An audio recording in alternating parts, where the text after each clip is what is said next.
जय वैष्णो देवी माता की।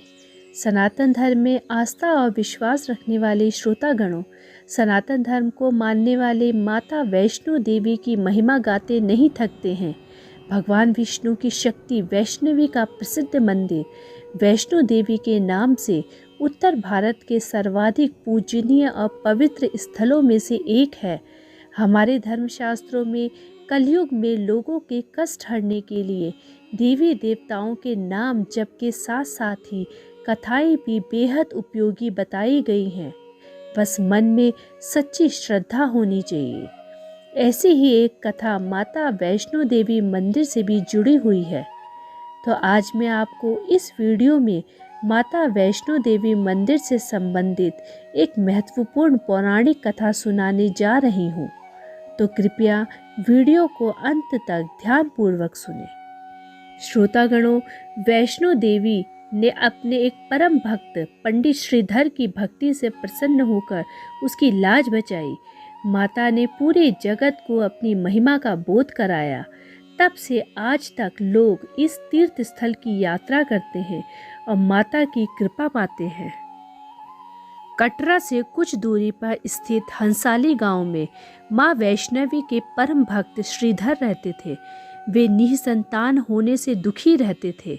एक दिन उन्होंने नवरात्रि पूजन के लिए कुंवारी कन्याओं को बुलवाया।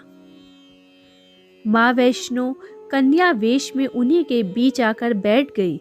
पूजन के बाद सभी कन्याएं तो चली गई, पर मां वैष्णो देवी वहीं रही और श्रीधर से बोली, सबको अपने घर भंडारे का निमंत्रण दे आओ। श्रीधर ने उस दिव्य कन्या की बात मान ली और आसपास के गांव में भंडारे का संदेश पहुंचा दिया। वहां से लौटकर आते समय गुरु गोरखनाथ व उनके शिष्य बाबा भैरवनाथ जी के साथ उनके दूसरे शिष्यों को भी भोजन का निमंत्रण दिया। भोजन का निमंत्रण पाकर सभी गांववासी अचंभित थे कि वह कौन सी कन्या है जो इतने सारे लोगों को भोजन करवाना चाहती है। इसके बाद श्रीधर के घर में अनेक गांववासी आकर भोजन के लिए जमा हुए।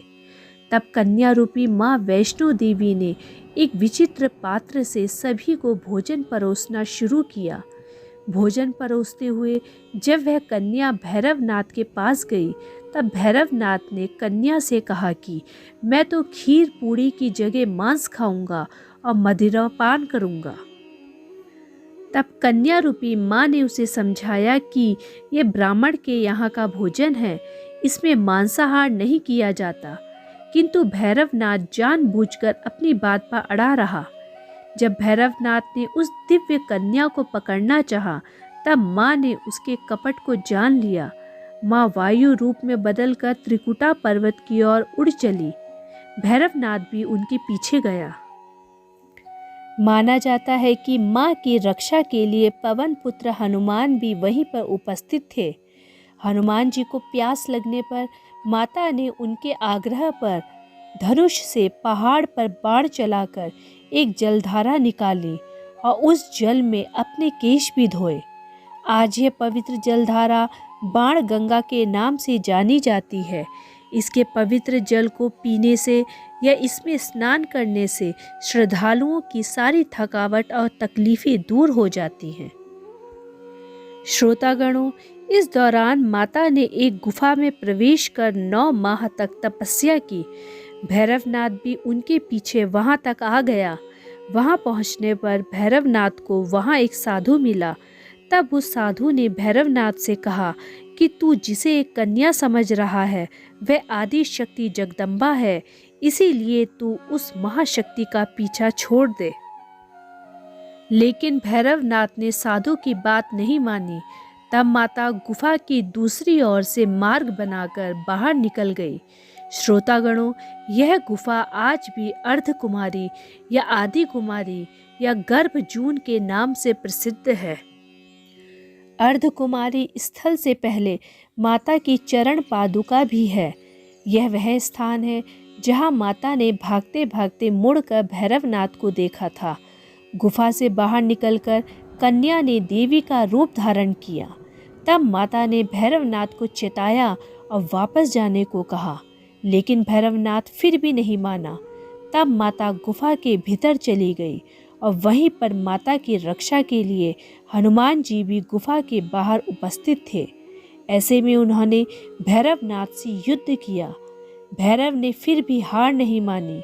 जब वीर हनुमान निढाल होने लगे तब माता वैष्णवी ने महाकाली का रूप लेकर भैरवनाथ का संहार कर दिया। भैरवनाथ का सिर कटकर भवन से 8 किलोमीटर दूर त्रिकूट पर्वत की भैरव घाटी में गिरा। आज उसी स्थान को भैरवनाथ के मंदिर से जाना जाता है। जिस स्थान पर मां वैष्णो देवी ने उस हठी भैरवनाथ का वध किया, वह स्थान पवित्र गुफा अथवा भवन के नाम से प्रसिद्ध है। इसी स्थान पर मां महाकाली दाएं में, मां महासरस्वती मध्य में और मां महालक्ष्मी बाएं में पिंडी के रूप में गुफा में विराजमान है। इन तीनों के सम्मिलित रूप को ही मां वैष्णो देवी का रूप कहा जाता है। श्रोतागणों, कहा जाता है कि अपने वध के बाद भैरवनाथ को अपनी भूल का पश्चाताप हुआ और उसने मां से श्रमादान की भीख मांगी। मां वैष्णो देवी जानती थी कि उन पर हमला करने के पीछे भैरव की प्रमुख मंशा मोक्ष प्राप्त करने की थी। इसीलिए उन्होंने न केवल भैरव को पुनर्जन्म के चक्र से मुक्ति प्रदान की, बल्कि उसे वरदान देते हुए कहा कि मेरे दर्शन तब तक पूरे नहीं माने जाएंगे जब तक कोई भक्त मेरे बाद तुम्हारे दर्शन नहीं करेगा। उसी मान्यता के अनुसार आज भी भक्त माता वैष्णो देवी के दर्शन करने के बाद करीब 8 किलोमीटर की खड़ी चढ़ाई करके भैरवनाथ के दर्शन करने जाते हैं। इसी बीच वैष्णो देवी ने 3 पिंड यानी सिर सहित एक चट्टान का आकार ग्रहण किया और सदा के लिए ध्यानमग्न हो गई।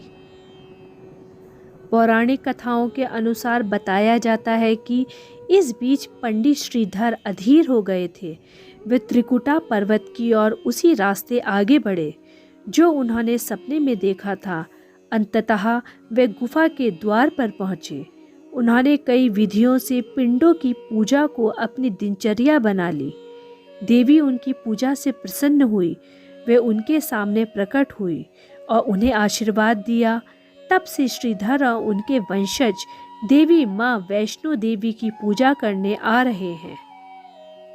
श्रोतागणों, आज भी 12 मास वैष्णो देवी के दरबार में भक्तों का तांता लगा रहता है।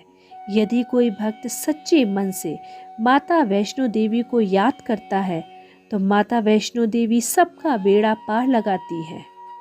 श्रोतागणों, यदि आपको मेरा आज का उक्त विशेषांक पसंद आया हो तो कृपया मेरे चैनल दिव्य भक्ति श्रृंखला को लाइक, सब्सक्राइब व शेयर करना ना भूलें। आगे भी मैं ऐसे ही पौराणिक कथाओं को लेकर आपके समक्ष प्रस्तुत होती रहूँगी। धन्यवाद।